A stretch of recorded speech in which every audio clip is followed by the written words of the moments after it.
Hey, what's going on, everybody? Isaac here. Wanted to have a little discussion today while I kind of work on this case knife here. So that was the case Marilla. Notice the centering was off a bit, and want to try to get that back on par. So it looks like I'm going to use. Man, this bit got some rust on it. What is it, T9? I don't know. I'll have to try to clean that up a bit too. So my Marilla here, the blade is a bit off center. And I noticed that when I made a short of this earlier. It didn't used to be like this, I don't think. So just going to try and just pivot here. See if we can get that centered a bit better. So just a couple of turns here. I wasn't really paying attention when I did that. So if I was in the frame or not, I mean I was paying attention while I was doing it, but not paying attention to you. Now, yeah, just a couple of turns there. Now it looks centered, but that's tightened up all the way. Still flicks open really good. Okay. Interesting. So it is. No, what's the best for you to see? If it focuses. It's perfectly centered now. When I tighten up the pivot all the way. Even with the pivot tightened all the way, still flicks out great. Now, a lot of knives don't do that, at least in my experience. If you tighten that pivot up, you can barely thumb it open. I'm just going to put a little oil down in here. This is McMurtry's EDC oil. It was created by, I believe his name is Greg, over at a channel called The Clip Point. He doesn't really post a ton on YouTube anymore, but you can follow on Instagram.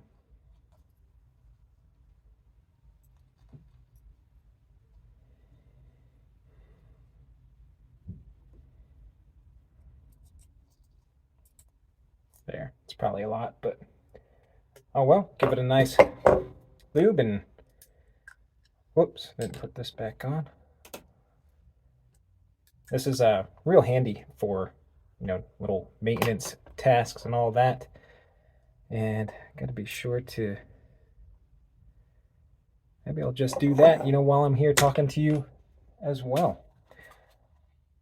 So I wanted to chat a bit about, different brands of knives and my interest and loyalty to these brands, if you will. And I wanted to see if, you all have the same feelings. Like, is there a brand of knife that, oh shit, excuse me. Is there a brand of knife that, you're just in awe of or super comfortable with, that you just really love their products, and you might not buy like every single model from this company or anything, but there's just something about them, maybe their values and what they stand for, or maybe you just think they make neat looking knives.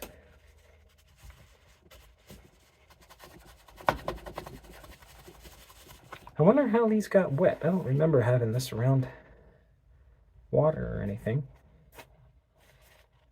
But at least some of the rust is coming off with WD-40 and paper towel here. Looks like this was a T7.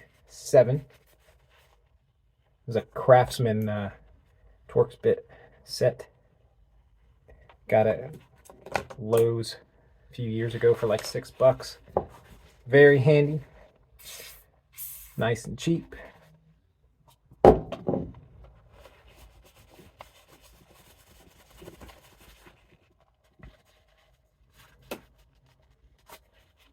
Now, when I first started this channel 3 years ago, I was really big into buck knives.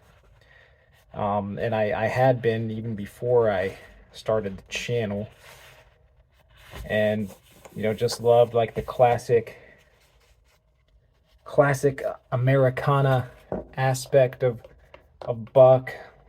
And I like their values. They have that, kind of message of like a missionary type message on their warranty card that they sell with, or well, they don't sell the warranty cards, but they come with every knife that they sell, at least that I've bought anyway. Put that away.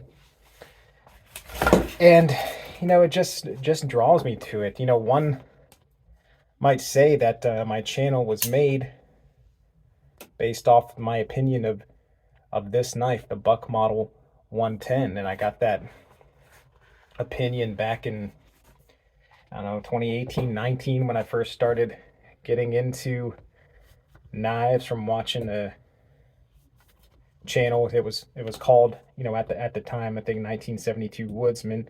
And then he's changed it a few times since then. But he did an awesome story about his uncle and his Buck 110 and getting it as a gift years later. And it's just one of those knives. It's classic. It still works, and I'm just always gonna like it. Do I carry it all the time? No, not at all. I did for a while back in 2019, 20, when I was still really starting off with my channel and really in my interest in knives as well. But I just don't carry it as much anymore. I've come to like the more modern folders and all that, and definitely gotten into more tactical type folders the last couple of years. But that doesn't affect the usefulness and all of the Buck Model 110. Still cuts great. I'm just stropping some knives here while I talk on this piece of leather. Make sure this Marilla is totally good to go. I've always I was actually into case before I got into buck. My first real knives I got after my kind of renewed interest in all knives was the Case Mako and the Case Bowie that I have. Still have both of those knives. Got them in 2018 after seeing Donnie B all day do some videos on them. There. This knife is good to go. So Case and then Buck, and I think towards the end of 2019, I got into K-Bar. So K-Bar, has been here with me. This actually wasn't my first K-Bar knife. The first K-Bar knife I got was the foliage green craton handled version, because Gideon's Tactical did a review on that saying it was like the best version of the K-Bar. And it may well be the best version, but it just doesn't beat the aesthetics and the pleasing of the heart, if you will, of the classic leather stacked handle and leather sheath. Just something about it, And so I had to get this one too. Awesome knives, and my interest in K-Bar has really been renewed recently due to Scap and Joe's Blade Talk with their CEO John Stitt. It was just super interesting. Loved hearing from him and about their knives and their past and future of the K-Bar company. And it's not like that I I've never disliked any of these brands that I've been interested in, be it Case, Buck, K-Bar. I've just found other ones as well. If you watch my channel, you may see a lot of knives from SOG. I started getting really into SOG brand late 2020, early 21. And this was, yeah, this is what I wanted, the Seal XR. This was my like first tactical heavy duty folding knife. And man, this thing just like spoke to me when I saw it. This was from another Gideon's Tactical review at the time. And you know, he called it the Beast. I mean, it's a big heavy folder. I think it's like close off the 9 ounces or something like that. It's a 3/16 inch thick blade, S35 EN steel, made in America.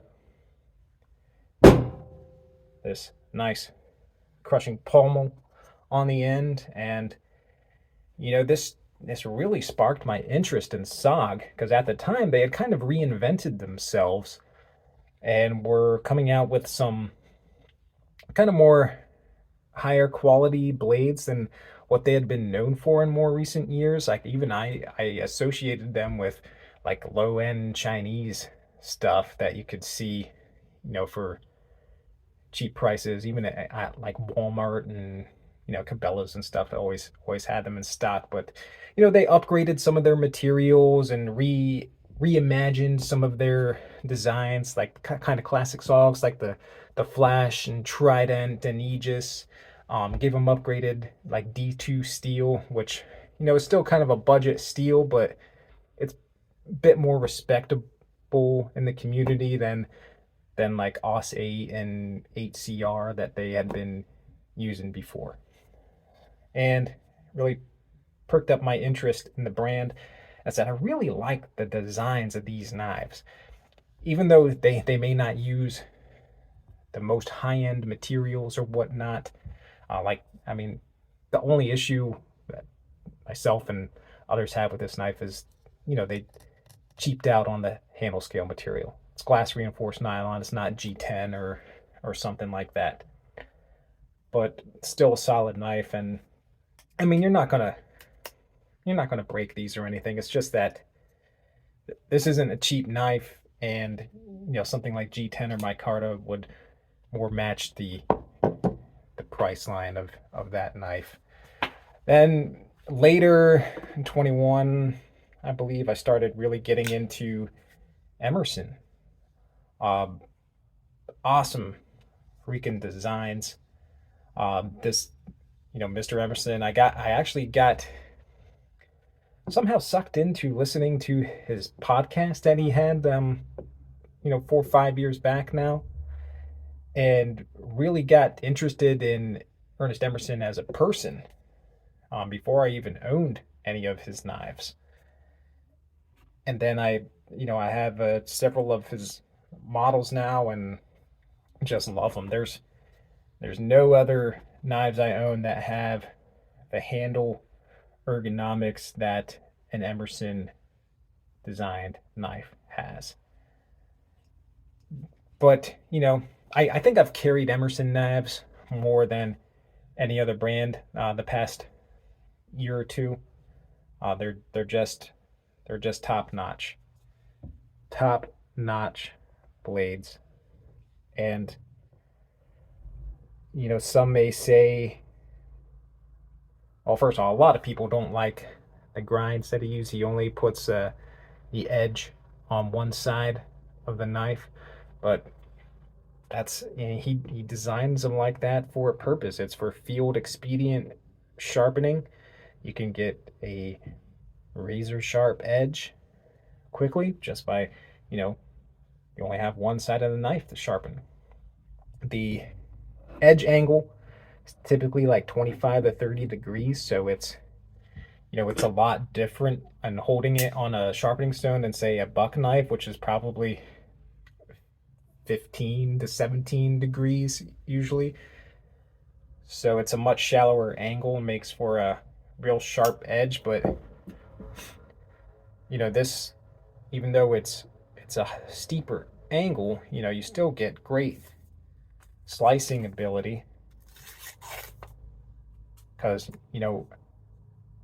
razor sharp, a razor that you shave with is only sharpened on one side as well. This model here is the Commander. This was the knife that originally had the wave feature that Emerson knives have become known for. This was the OG wave. It was invented on the Commander model. And now this knife, I don't know, the design is just cool. I love that big recurve. Just, I don't know, it just suits this blade, and it suits the heart. That's what comes to knives. Does my heart like it? Now, all these manufacturers and brands you've seen are, well, not brands, but because SOG is an exception here, but they're almost all made in America. Now, this particular knife is made in America, the CLXR, but most of SOG's knives are made in Taiwan and China. So they're kind of an exception to the others, but I do like their made in America knives. I bought a couple recently, from Uncle Henry. It's kind of a classic 20th century American brand, but they're all made in China now. They got, I think they went bankrupt and got bought out by Chinese corporate, but I just got this knife recently for my birthday. It's super cool. I don't typically like smaller fixed blades, or so I thought before I got this. But, this design just speaks to me. I love the stag handles. This is genuine stag. That was an antler on some deer at some point, or elk or whatever. I don't know what they are. And, I love this blade shape. Clip point blades are my thing. Yeah, I should have brought my Emerson buoy or something down to show the clip point, but this is awesome. I may look at some more Uncle Henry stuff. I mean, they're very budget friendly. They're not the greatest of all time blade steel, but maybe I'll look at them a bit more. But my interest in these brands, as you've seen, it goes up and down, ebbs and flows. Like a couple months ago, I was really into looking at case knives, and a month before that, I was really looking at the Emerson knives, because that's due to Blade Talk with Scab and Joe as well. They had Ernest Emerson on, and I was already really loving his knives, but they had him on, and I just had to get some more. Then K-Bar, I never disliked them, but they've come back to the forefront a bit. Maybe it'll happen with Buck. There's Buck knife I've been wanting for a while. I've wanted to get the 119 Pro with the green micarta handle and S35 VN steel. Maybe I will at some point. I don't know.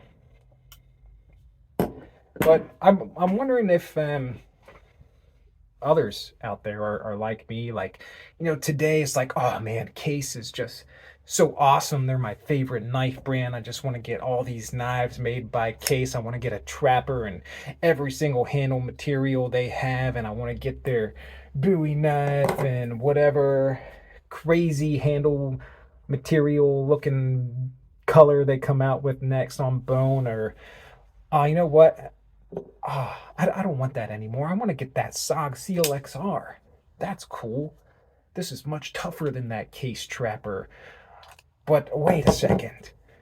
No, I need to get Emerson Commander. This was carried by Navy SEALs.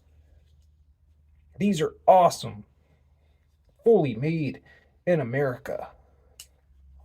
Or, you know, next day, you know what? I don't need to spend all that money on those things. I can get this really beautiful looking Uncle Henry knife for like 40 bucks and I'm set forever.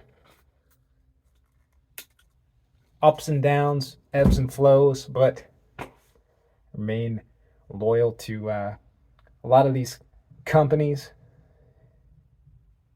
And that's the way it is because they're knives. And I just really like knives. Take it easy, guys. Hope you enjoyed my ramble here. Leave a comment below, and we'll see you next time.